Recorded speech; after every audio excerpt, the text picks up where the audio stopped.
Les armes de la dialectique électorale se sont tues au sein de la corporation. Le vendredi 29 septembre 2023, les avocats et avocates de la juridiction de Port-au-Prince se sont décidés, lors d'une compétition âpre, mais somme toute attendue, sur 3 programmes portés par 3 candidats également intéressés au renouvellement de la profession. Je veux parler de Maître Patrick Laurent, dont je salue le dynamisme, de Maître Onon-Dieu Geste, dont je reconnais la détermination, et de moi-même, votre serviteur. Le suffrage a dicté sa loi. Et alors qu'il m'a été confié la lourde responsabilité de représenter toute la corporation, mes compétiteurs d'hier sont aujourd'hui mes confrères, desquels j'attends une collaboration franche et entière. J'ai déjà sollicité leur concours et ils y ont répondu avec magnanimité, ce qui prouve bien, à contre-courant d'un discours honteux qui, faisant fi de notre histoire, s'acharne à discréditer notre capacité à nous unir, que nous sommes encore capables de dépassement dans notre pays. Les armes de la dialectique électorale se sont tues au sein de la corporation, dis-je. Pourtant, le bruit des armes de destruction des vies humaines est bien présent, hante le quotidien de la population et peuple le sommeil de paisibles citoyens. La conjonction de nos efforts au niveau du barreau n'est donc pas une simple concession à l'élégance qui pourtant est une marque de notre profession. Elle est commandée par la nécessité de faire front pour affronter les problèmes majeurs auxquels se trouve confrontée la profession. Cependant, la profession ne s'exerce pas en vase clos. Elle est prise dans un environnement sociétal déliquescent, dans un contexte institutionnel délétère, dans une conjoncture politique précaire. Nous vivons un complexe de crise particulièrement menaçant pour notre survie. Le spectre de l'effondrement rôde comme un assassin impénitent qui n'a de cesse de revenir sur les lieux de son crime. L'insécurité est la nouvelle loi de la cité, c'est elle la norme qui règle les comportements et à laquelle les habitants sont désormais appelés à se soumettre. Difficile à vivre, pesante à supporter, elle broie progressivement l'état de sa spirale infernale, au point que nous devons confesser non plus de simples dysfonctionnements, plus que de malaise, d'un mal profond, d'un cancer longtemps silencieux et qui, une fois déclaré, semble inarrêtable. Lorsque l'intérêt général, historiquement, n'est pas la marque d'un État, que l'exclusion citoyenne est le principe, que le monopole est la règle du jeu dans la sphère économique, le déficit d'intégration ne peut conduire qu'à l'implosion. L'État est alors dans l'étau. Les grands pouvoirs, ne pouvant plus jouer leur rôle régulateur, faillissent à leur mission et s'étiolent.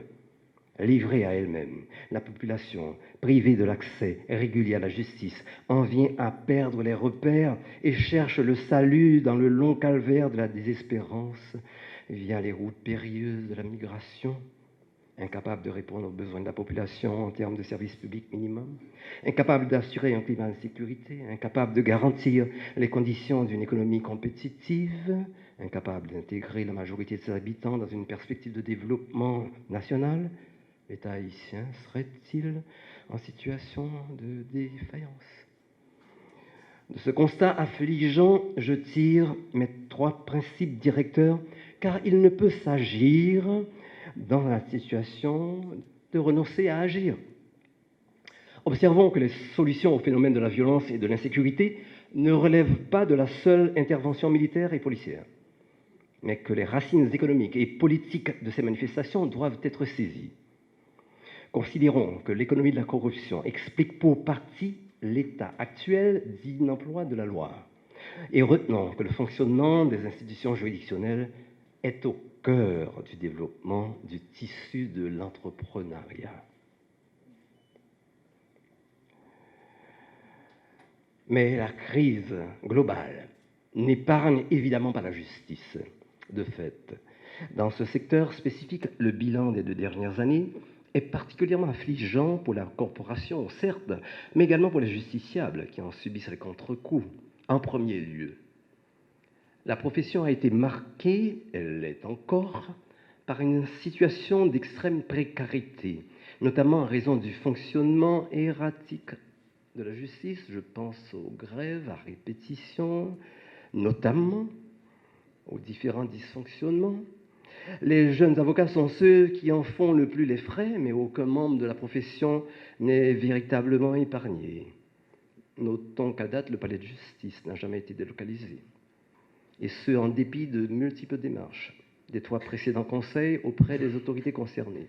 Nul doute qu'il s'agit là d'une situation préjudiciable à l'image de la justice.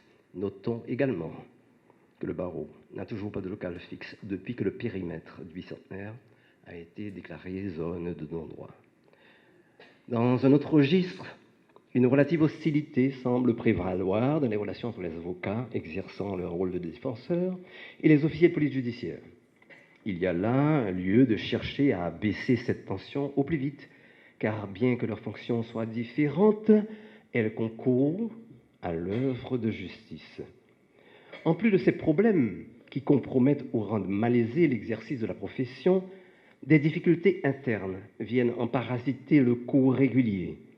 Il convient de signaler un afflux non régulé de nos confrères en provenance des autres juridictions. Certes, sous ce rapport, les dispositions administratives existent et les permis de plaider sont régulièrement obtenus moyennant l'accomplissement de formalités administratives auprès du barreau d'accueil. Pourtant, plusieurs de ces confrères échappent aux contraintes réglementaires. En l'espèce, le soutien du décanat et du parquet devrait aider à l'application des règlements du Conseil en la matière. Des efforts sont déployés en ce sens, mais une plus grande rigueur est nécessaire en l'occurrence. Au-delà de ces dysfonctionnements qui perturbent la régularité de la justice en entachant sa moralité, on a vu dans la même période le libre exercice de la profession de plus en plus compromis par un retournement de situation peu ordinaire. L'avocat qui est appelé à défendre la veuve et l'orphelin se trouve lui-même pris pour cible et doit chercher à se protéger tant soit peu pour exercer sa fonction. Sous ce rapport, est-il besoin de rappeler les multiples actes d'enlèvement et d'assassinat dont nos consoeurs et confrères ont été victimes? Si les cas d'assassinat et de séquestration des membres de la corporation semblent relever d'une situation générale, d'autres paraissent ciblés. Qu'on se rappelle, en l'occurrence, l'assassinat brutal de notre bâtonnier Montferrier d'Orval et le calvaire judiciaire d'une enquête qui se poursuit après plus de 3 ans. Dans ce cadre spécifique, le cas de l'ancien secrétaire du Conseil de l'Ordre des avocats de Port-au-Prince, maître Robinson Pierre-Louis, doit être évoqué, car le retard excessif dans le traitement du dossier, en violation des articles 7 et suivants de la loi du 29 juillet 1979 sur l'appel pénal, ne peut en aucun cas se justifier. Devant ce tableau accablant, plutôt que de céder à la tentation de l'immobilisme, il s'agit de dégager des pistes de solutions et de tenter de construire un agenda républicain en collaboration avec les institutions concernées. D'abord, pour sortir de l'enlisement actuel, il faut revenir à la normalité du fonctionnement des tribunaux. En la circonstance, le principe des 2 vacations prévu par la loi sur l'organisation judiciaire devrait être appliqué. Dans le cadre procédural, les décisions doivent être rendues dans le délai légal, les garanties judiciaires respectées, les ordonnances d'habeas corpus exécutées. Apparemment, les chiffres judiciaires ne coïncident pas totalement avec le discours que nous avons eu le plaisir d'écouter antérieurement. De notre côté, nous avons conçu 4 axes programmatiques prioritaires pour rehausser le barreau. En premier lieu, nous allons œuvrer à la protection et au développement de la profession. La chronique des dysfonctionnements qui affectent la juridiction de Port-au-Prince montre une dérégulation de l'exercice de la profession emportant des retombées négatives sur son image. À cet effet, la gouvernance de la profession sera renforcée. On entreprendra de redynamiser le processus de délocalisation du palais de justice et du barreau, de rétablir le respect intégral des normes d'exercice de la profession de la juridiction avec le concours de la Fédération des barreaux d'Haïti ainsi que du décanat et du parquet. On favorisera l'ascension professionnelle des jeunes avocats et avocates en réorganisant et rationalisant les stages de concert avec les cabinets existants, en mettant en place un programme de mentorat et de soutien à leur intention et en renforçant les programmes d'échange avec les barreaux étrangers, en particulier ceux de la région. En deuxième lieu, nous allons nous atteler à moderniser le cadre d'exercice de la profession, encore régi par le décret de 1979 et marqué par un certain archaïsme et un dispositif institutionnel dépassé. Les transformations de la profession d'avocat au XXIe siècle, l'accès croissant des jeunes à la profession d'avocat en Haïti, l'intégration juridique régionale et internationale méritent d'être prises en compte. L'apparition de la Fédération des barreaux d'Haïti crée un nouveau cadre qu'il convient d'organiser. Ces différents aspects doivent impérativement être considérés aujourd'hui. Il s'agit ainsi de mettre la profession en cohérence avec les standards internationaux et de favoriser l'intégration juridique régionale et internationale. En troisième lieu, le barreau doit rester le dernier rempart qui élève le droit lorsque les institutions se délitent. Il faut donc que soient garanties les conditions de son indépendance. En ce sens, tout en contribuant à veiller aux atteintes à la légalité, nous allons entretenir des relations transparentes avec les pouvoirs publics et renforcer l'éthique dans la profession. Enfin, nous allons œuvrer au renforcement de la culture juridique. Les problèmes majeurs de gouvernance que connaît le pays aujourd'hui affectent particulièrement les institutions judiciaires et emportent des effets négatifs sur l'exercice de la profession. Or, le retour à une certaine normalité institutionnelle passe nécessairement par le renforcement de la formation chez les jeunes avocats et avocates et par l'extension de la connaissance du droit au sein de la société. Une telle entreprise doit s'appuyer tant sur les initiatives internes que sur les programmes de coopération externe. L'objectif poursuivi, en l'occurrence, est de consolider la formation dans les différentes branches du droit et de favoriser ainsi l'ascension professionnelle des jeunes avocats et avocates. Mais la connaissance du droit au sein de la société est essentielle pour provoquer de nouveaux réflexes en matière de résolution de conflits. Nous mettrons donc à cet effet en place un programme d'éducation à la citoyenneté. Pour transformer le présent, il faut pouvoir se représenter l'avenir.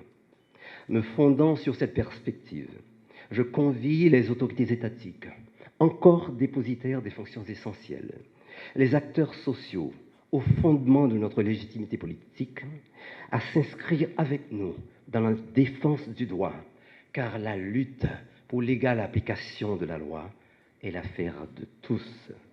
Nous souhaitons une bonne année judiciaire à tous les acteurs et personnels du système